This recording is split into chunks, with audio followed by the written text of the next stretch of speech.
In this video, we're going to look at modal verbs, their uses, and example sentences. Hey, I'm Alistair, and welcome to another video. If this is your first time here, and you want to learn English on the go, remember to subscribe and hit the bell so you don't miss any content. Make sure you watch until the end, so you can use all these modal verbs correctly, and let me know in the comments any questions you have. My advanced C1 students found this topic challenging, so here we go.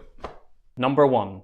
Sarah can speak 4 languages fluently. The modal is can, and it is used to speak about ability, the physical or mental power or skill needed to be able to do something. Sarah is able to speak 4 languages fluently. She has this skill and has put in the hard work necessary to be able to do this. Number 2. You won't be able to get into a British university without studying for your IELTS. The modal is won't be able to, and it is used to speak about inability, the opposite of ability. The person is unable to get into a British university if they don't study for their IELTS. Without studying, they won't have the skill to get the required IELTS score and be accepted into university. All examples in this video relate to modals in the present or future. Modals in the past take another form, and they're a completely different topic. Number 3. The council said that we may open our new shop on the corner. The modal is may, and it is used to speak about permission. If someone is given permission to do something, they are allowed to do it. The council have allowed the people to open their new shop on the corner. They have given their consent. Number 4.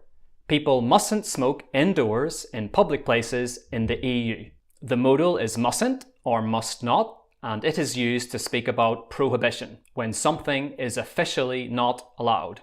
People living in the EU are not allowed to smoke indoors in public places. It is against the law or illegal. Number 5. I must study tonight.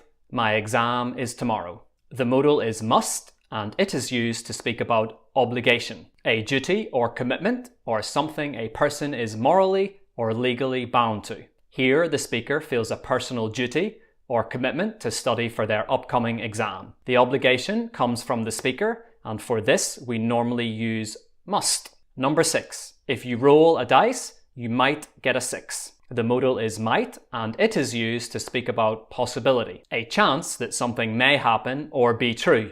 That they may take our lives, but they'll never take our freedom! On a fair, 6-sided dice, you have an equal chance or possibility of rolling a 1, 2, 3, 4, 5, or 6. So what's the difference between ability and possibility? Write your answers in the comments below. Number 7. You can't roll a 7 on a normal 6-sided dice. The modal is can't, and it is used to speak about impossibility, when an event cannot happen or cannot be achieved. I'm going to make him an offer he can't refuse. I'm going to make him an offer he can't refuse. On a fair, 6-sided dice, it is physically impossible to roll a 7. There is no 7 on the dice. By the way, I've put all these modals, their uses and examples on a Google document. The link is in the description below. Number 8. The plane left on time, so it ought to have arrived by now. The modal is ought to, and it is used to speak about expectation, a strong belief that something will happen or should happen. Here, the belief that the plane had already arrived is a strong one because it is based on the fact that the plane left on time, as expected. Number 9.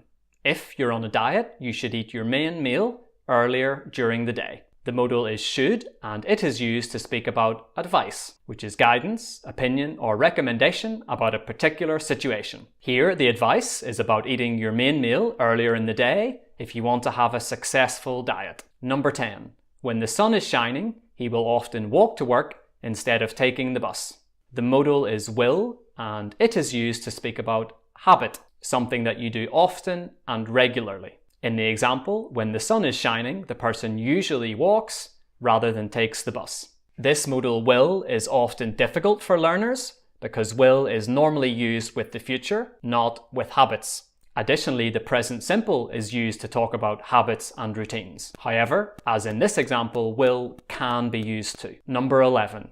You don't have to eat anything you don't like. The modal is don't have to, and it is used to speak about a lack of obligation, when you can do something if you want, but it is not essential. Here, you can eat anything. Food you like, food you don't like, or nothing at all. It doesn't matter. It's your choice. There's no obligation to eat any food you don't enjoy, or to eat anything at all. Note that mustn't and don't have to are not the same. They have different meanings. Mustn't is used to speak about prohibition, and don't have to is used to speak about a lack of obligation. Number 12. May I open the window? The modal is may, and it is used to speak about a request, politely or officially asking for something. Here, the individual is politely asking to open the window. Could is also possible for making polite requests, and can is probably used most frequently in this situation. Number 13.